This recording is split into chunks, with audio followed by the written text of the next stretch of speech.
Tepuk tangan bagi Allah kita. Haleluya. Silakan duduk saudara.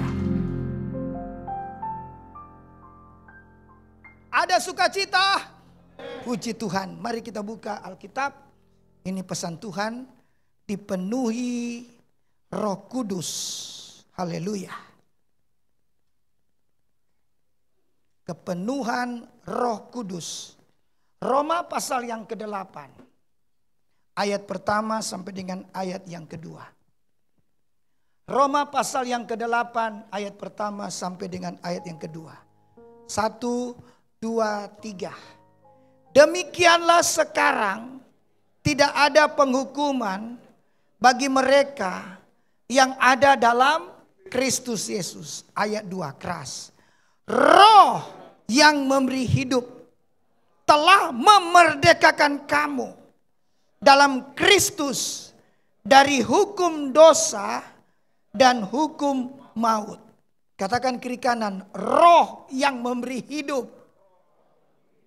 Itu kuncinya saudara. Ketika kita terima Yesus selamat, tidak ada penghukuman. Tetapi berapa banyak orang Kristen yang sudah diselamatkan. Berapa banyak orang Kristen yang sudah memulai dengan roh. Kan gitu. Ujung-ujungnya tinggalkan Tuhan. Kalah terhadap masalah. Ini kuncinya. Ada di ayat 2. Roh yang memberi hidup. Setuju dengan saya, Roh Kudus memberi kita kemerdekaan? Di mana ada Roh Allah, di situ ada kemerdekaan.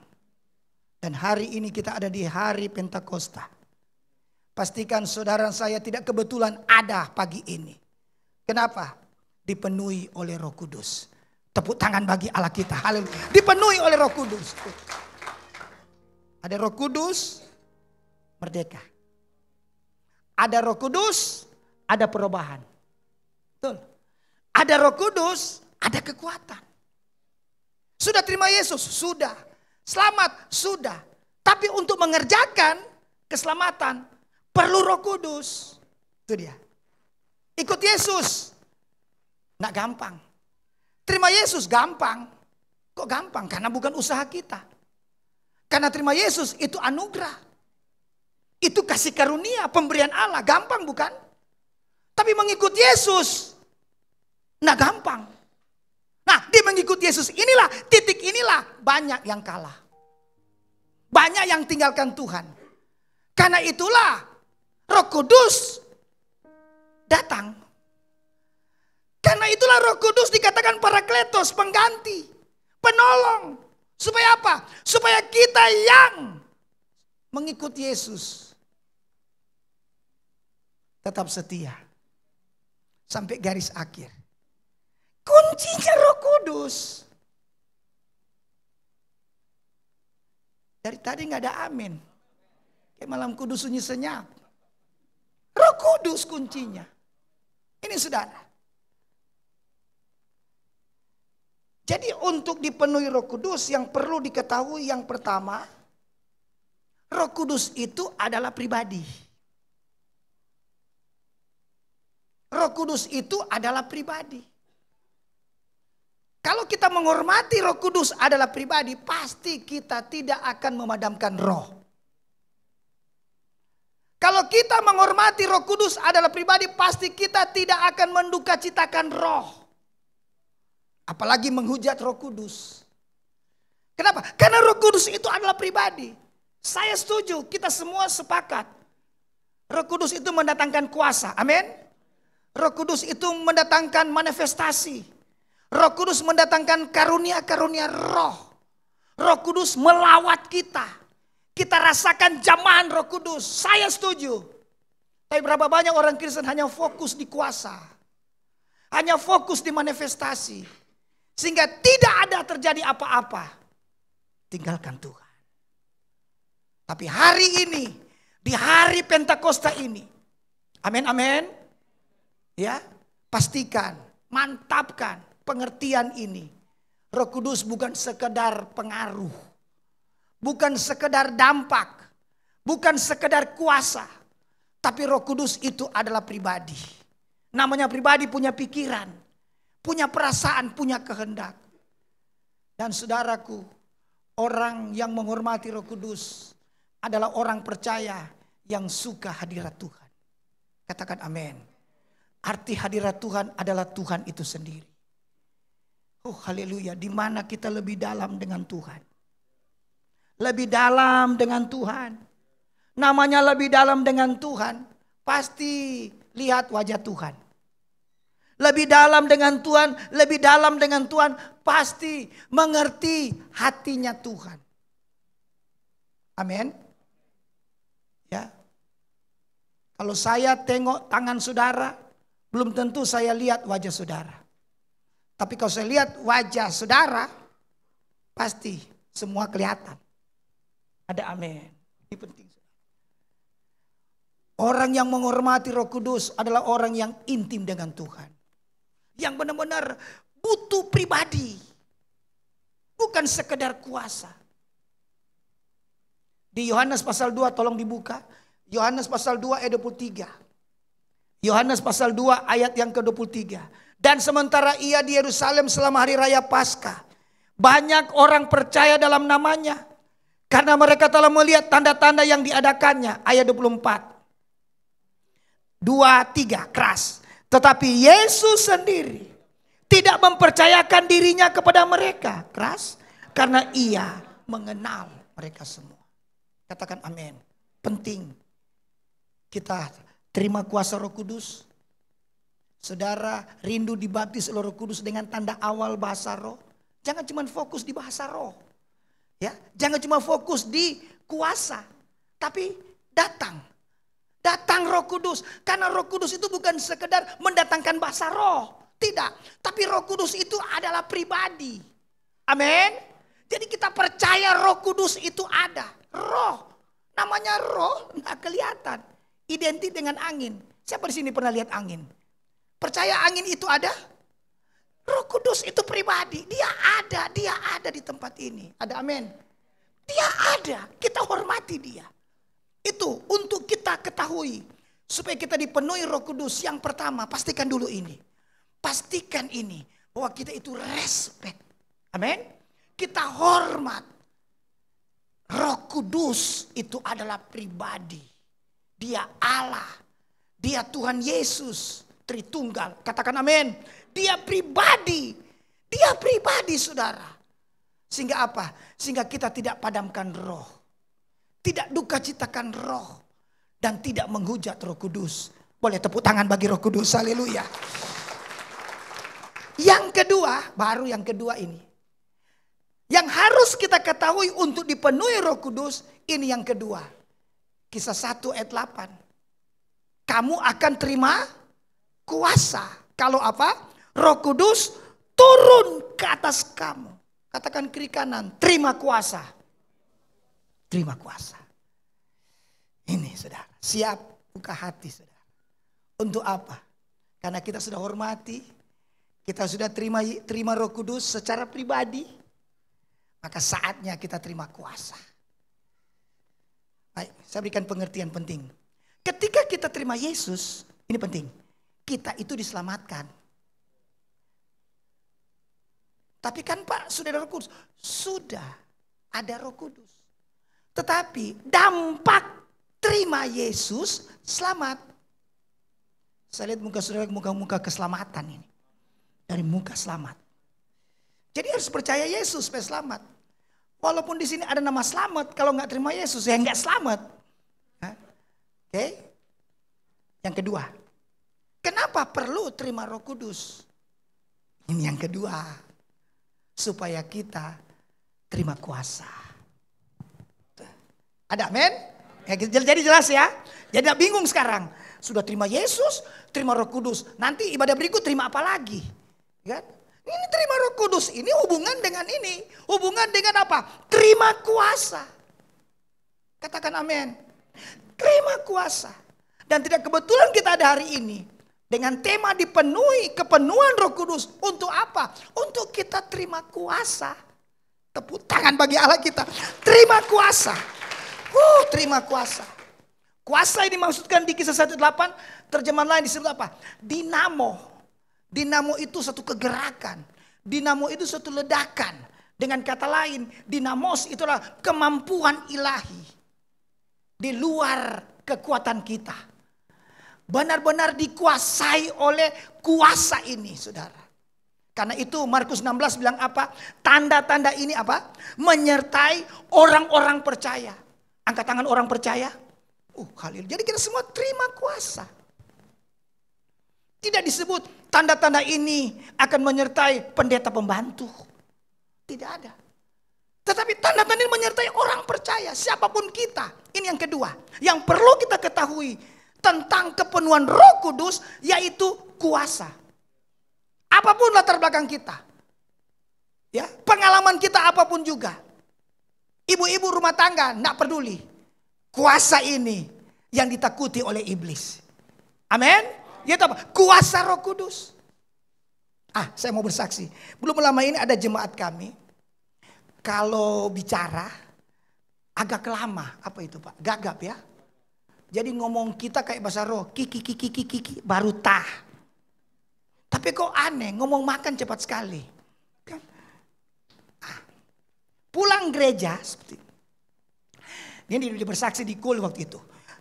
Tiba di rumah banyak orang di tetangganya. Jadi singkat cerita, tetangganya kerasukan setan. Ya, jadi di lingkungan situ banyak kedar. Jadi guru agama, ya, pemimpin mereka itu sudah datang banyak, ada 5-6 guru agama. Doakan. Nak keluar-keluar tuh setan. Saking penasaran jemaat ini, ya kan, pingin lihat, kan orang banyak. Saking pingin lihat, pasti kan mungkin ada lagi yang di belakang pingin lihat. Kedorong dia sampai ke depan. Dia juga sadar tiba-tiba, kenapa saya sudah di depan? Sudah berhadapan dengan tetangganya yang kerasukan setan. Apa yang terjadi? Ada suara berkata, doakan. Pikiran dia jalan. Kenapa pikirannya jalan? Karena tidak bisa ngomong. Lama ngomongnya tadi itu kan. Saya tidak bisa Tuhan. Begitu. Dan dia ngomong seperti memang kondisi begitu. Lama. Dada maksudnya dalam.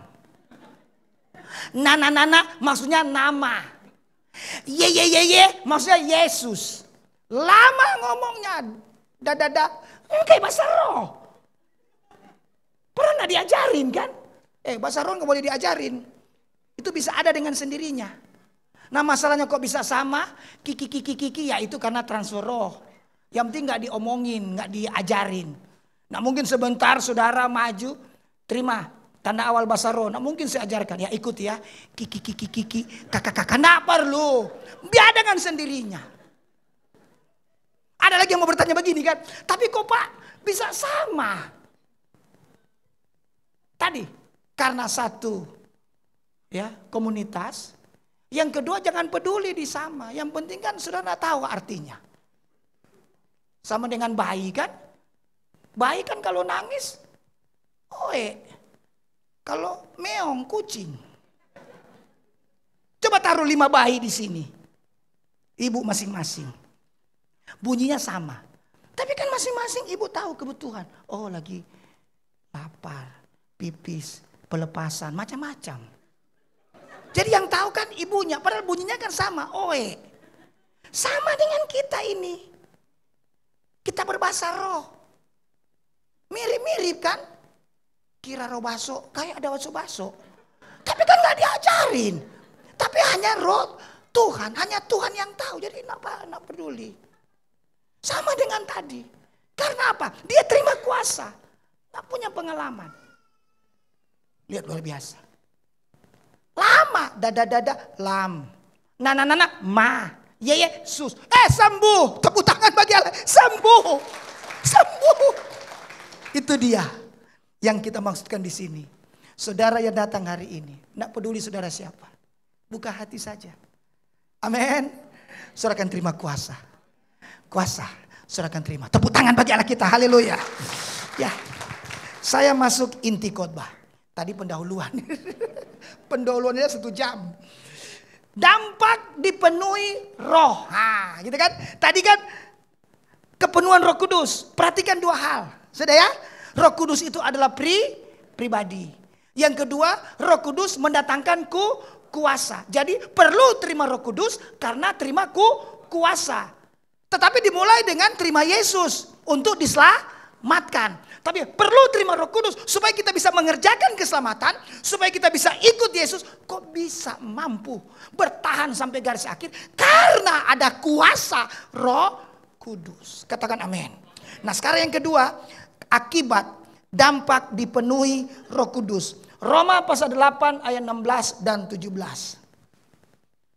Roma pasal yang ke-8 ayat 16 dan 17. 1, 2, 3.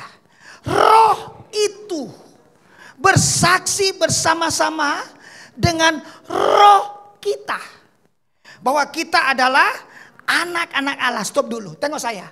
Roh itu bersaksi, huruf besar, bersama-sama dengan roh kita. Hidup manusia ada 3 komponen, ya kan? Roh, jiwa, tubuh. 2, 3. Ngomong kiri kanan, 2, 3. Roh, jiwa, tubuh. Nah, roh ini hubungan dengan Allah. Ada amin? Jadi kuncinya itu ada di roh kita. Hubungan dengan Yohanes 4 ayat 23 dan 24. Allah itu roh.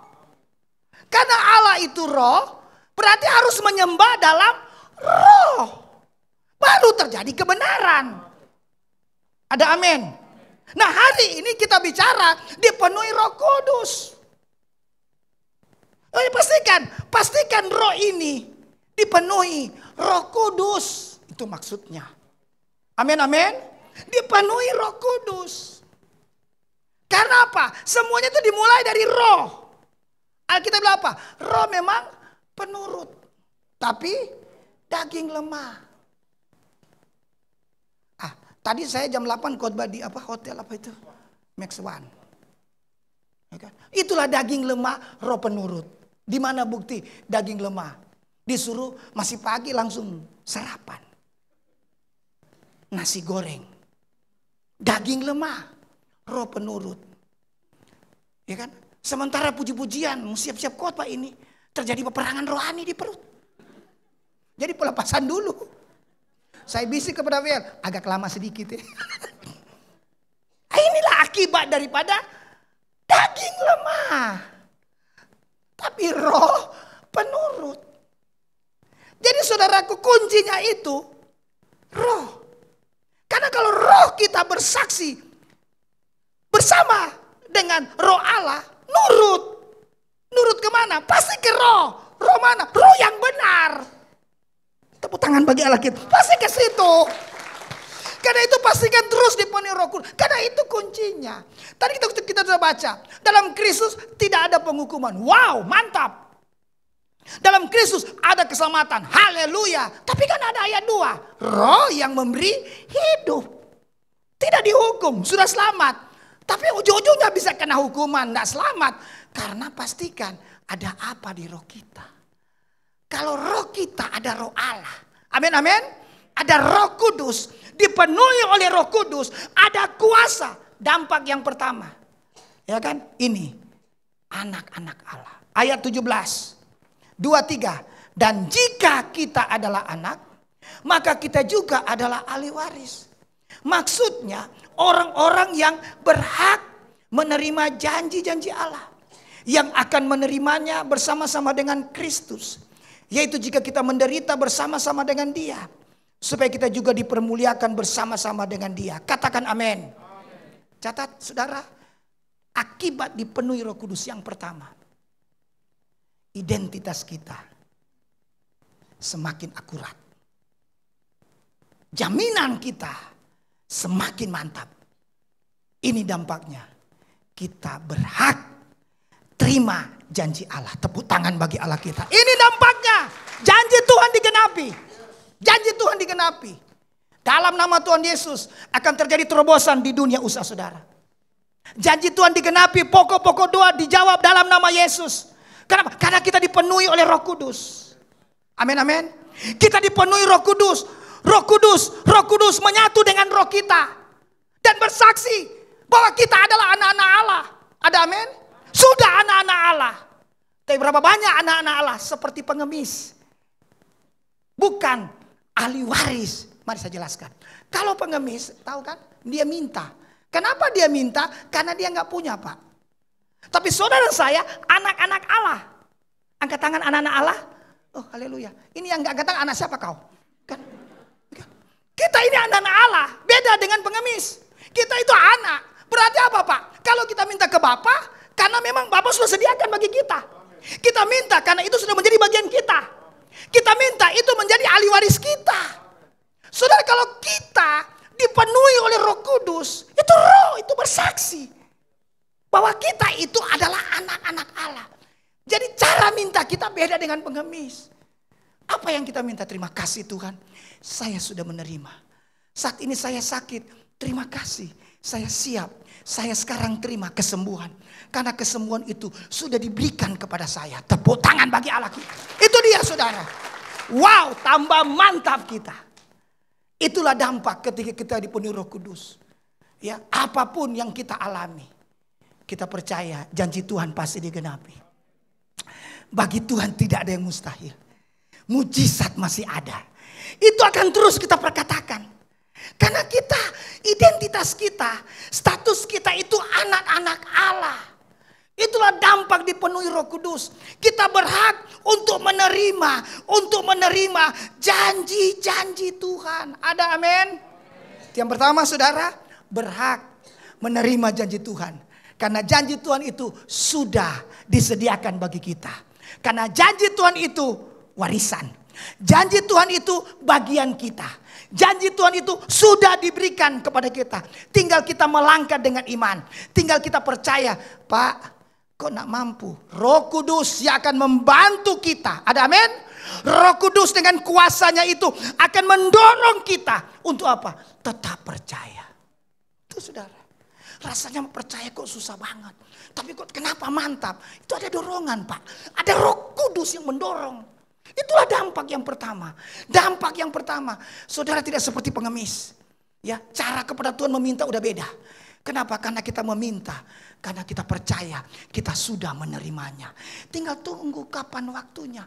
Dan dalam menunggu waktunya itu ada kekuatan menunggu. Kenapa? Roh Kudus yang memampukan. Penting sekali dipenuhi Roh Kudus. Tepuk tangan bagi Allah kita. Haleluya. Dampak yang kedua, ayat 17 bagian B. Ya. Yaitu jika kita menderita bersama-sama dengan Dia, supaya kita juga dipermuliakan bersama-sama dengan Dia. Ini dampak yang kedua, kalau kita dipenuhi Roh Kudus, ini dampak yang kedua, Tuhan Yesus dimuliakan. Ada amin? Ini ciri-ciri orang dipenuhi Roh Kudus, rendah hati. Semakin dipakai Tuhan, semakin diberkati Tuhan, nama Tuhan dimuliakan. Semakin diberkati, semakin cinta Tuhan. Coba lihat dampak-dampak orang yang dipenuhi Roh Kudus. Cuman satu yang dimuliakan, cuman Dia. Ya kan, sombong. Yesus semakin kecil, Dia semakin besar. Kepalanya semakin besar. Dan ngomongnya begini, siapa saya? Dia aja enggak tahu siapa dia. Tetapi Pak, kalau kita dipenuhi Roh Kudus, dampaknya dimuliakan ada dua. Tuhan Yesus dimuliakan, kita pun dimuliakan. Ada amin? Ya, kita pun dimuliakan, diberkati, dipakai Tuhan. Tapi Tuhan tetap ditinggikan. Tuhan tetap dimuliakan. Itulah ciri-ciri orang dipenuhi Roh Kudus. Jadi kalau sudah kesombongan sudah menguasai, maaf, bukan Roh Kudus itu, tapi rokok kretek kudus itu. Dampak yang ketiga. Dampak yang ketiga. Roma 8 ayat yang ke-26. Roma 8 ayat 26. Demikian juga Roh, amin, Roh Kudus membantu kita. Oh, haleluya, amin. Dalam kelemahan kita. Sebab kita tidak tahu bagaimana sebenarnya harus berdoa. Tapi Roh sendiri berdoa untuk kita. Kepada Allah. Dengan keluhan-keluhan apa? Yang tidak terucapkan. Katakan amin. Saudara, ini yang kedua. Doa kita diubahkan. Ada amin? Doa kita diubahkan. Jadi doa kita ini setara, selurus, segaris dengan kehendak Tuhan. Pasti. Itu orang-orang yang dipenuhi Roh Kudus. Nggak mungkin kalau orang dipenuhi Roh Kudus doanya aneh-aneh. Suami istri berdoa minta istri lagi. Nggak mungkin. Orang yang dipenuhi Roh Kudus pasti menjaga hati. Itu sudah pasti. Orang dipenuhi Roh Kudus pasti setia dengan istri siapa? Istri sendiri. Suami siapa? Nggak ada suara. Kan dipenuhi Roh Kudus kok. Udah itu aja. Apapun alasannya, ini kuncinya. Roh Kudus. Ada amin? Ini kuncinya Roh Kudus. Ketika roh kita itu terus bersaksi, ada hubungan dengan roh Allah, ini dampaknya. Doa-doa kita diubahkan. Amin, amin. Salah satu doa diubahkan yaitu apa? Tuhan kasih karunia tadi. Karunia berbahasa roh. Karena bahasa yang dimengerti, oh Tuhan tolong. Sudah berapa kali terus-terus, oh Tuhan tolong, buka mata. Mana? Tutup mata di jamaah Tuhan. Buka mata kok begini keadaannya. Disuruh berdoa lagi, ayo dong doa. Doa apa lagi? Mau doa apa lagi? Sudah habis kata-kata saya. Kan? Tapi kalau orang dipenuhi Roh Kudus, ada amin? Orang dipenuhi Roh Kudus, doanya diubahkan. Sudah gak kuat dia berdoa dalam bahasa dimengerti. Bahasa roh, tiba-tiba. Ya kan? Doanya jadi panjang, doa sini, doa sana. Itu satu. Doa diubahkan apa lagi? Ya kan? Tiba-tiba dia jadi kuat berdoa. Amin. Jadi gairah berdoa. Semangat berdoa. Padahal pokok doanya sudah 3 tahun, 30 tahun belum dijawab-jawab. Tapi tidak putus asa. Karena ini. Roh itu membantu. Di tengah kelemahan. Katakan amin. Di tengah kelemahan. Luar biasa. Dampak yang selanjutnya. Kita kembali ke ayat 17. Roma 8 ayat yang ke-17. Roma 8 ayat 17. Ada kata menderita, ya. Yaitu jika kita menderita bersama-sama dengan dia. Saudara, dampak dipenuhi Roh Kudus, kita menang atas cobaan. Lulus ujian. Katakan menang atas cobaan. Lulus ujian. Ketika Yesus dicobai, ya kan? Di padang gurun. Setuju dengan saya Yesus itu Tuhan? Tolong tengok saya. Yesus saja Tuhan dicobai. Apalagi muka-muka kayak begini. Tuh kadang-kadang ngamuk kok dicobai. Yesus saja dicobai. Tapi perhatikan di Matius pasal 4 itu. Dimulai dengan apa? Roh Tuhan membawa Yesus ke padang gurun. Artinya apa? Di padang gurun.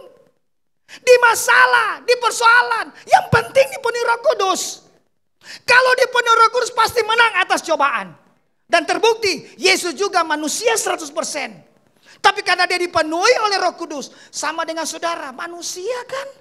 Angkat tangan manusia. Nggak angkat tangan siapa lagi kau. Tapi karena kita dipenuhi oleh Roh Kudus. Kita menang atas persoalan.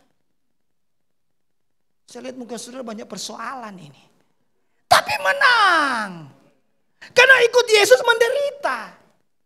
Terima Yesus gratis. Tapi ikut Yesus udah beda. Nah, di saat kita menderita, di saat kita pikul salib, kita dipenuhi Roh Kudus, kita menang atas cobaan. Dan apa? Lulus ujian. Ujian itu datang dari Tuhan. Ada amin? Jadi kalau Tuhan sedang uji, jangan berontak. Kalau Tuhan sedang uji, jangan lawan. Ya, tapi apa? Buka hati. Untuk apa? Diubah Tuhan. Itu saja. Buka hati dibentuk Tuhan. Amin, amin. Karena itu sembuh dulu hati kita. Yang sakit hati sembuh. Sakit hati, hati patah, tulang patah-patah. Sembuh dulu itu. Sembuh dulu. Itu sedang diuji. Nah kalau sedang diuji jangan tengking. Masa Tuhan mau ditengking? Kalau pencobaan tengking, lawan. Lawanlah iblis. Karena pencobaan datang dari iblis. Makanya lawanlah iblis. Maka iblis akan lari. Sama dengan Tuhan Yesus. Dia lawan dengan firman Tuhan. Ada amin. Dan menang. Kenapa? Dipenuhi Roh Kudus. Nah kalau sedang diuji, buka hati. Jangan berontak. Dan nanti akan naik level. Ya, nah mungkin kita tengking Tuhan. Tuhan kok ditengking? Alkitab apa? Bumi ini tumpuan kakinya. Tumpuan kakinya bumi ini. Kaki Tuhan aja gerak sedikit. Gempa bumi itu. Jadi biarkan Tuhan uji kita. Kalau kita dipenuhi Roh Kudus, kita dimampukan oleh Roh Kudus. Tepuk tangan bagi Allah kita. Haleluya. Yang pertama, dampak dipenuhi Roh Kudus. 1, kita berhak terima janji Tuhan. Amin. Dampak dipenuhi oleh Roh Kudus. Yesus dimuliakan. Katakan amin. Kita pun diangkat oleh Tuhan. Dampak dipenuhi oleh Roh Kudus. Doa kita diubahkan. Katakan amin. Dampak dipenuhi oleh Roh Kudus. Kita menang. Amin. Kita menang atas cobaan. Dan kita lulus ujian. Terakhir, dampak dipenuhi Roh Kudus. Roma 8 naik lagi ayat 15. Roma 8 ayat 15. 1, 2, 3. Sebab kamu tidak menerima roh perbudakan yang membuat kamu menjadi takut lagi. Baca dengan keras. Tapi kamu telah menerima roh yang menjadikan kamu anak Allah. Oleh roh itu kita berseru, ya Abba, ya Bapa. Perhatikan. Akibat kita dipenuhi Roh Kudus, kita memiliki keberanian roh. Tidak takut lagi. Katakan kiri kanan, jangan takut. Saya tidak tahu keadaan saudara datang hari ini, apa yang kau takutkan. Ketika kita dipenuhi oleh Roh Kudus, maka Tuhan akan berikan kita kepada kita roh keberanian.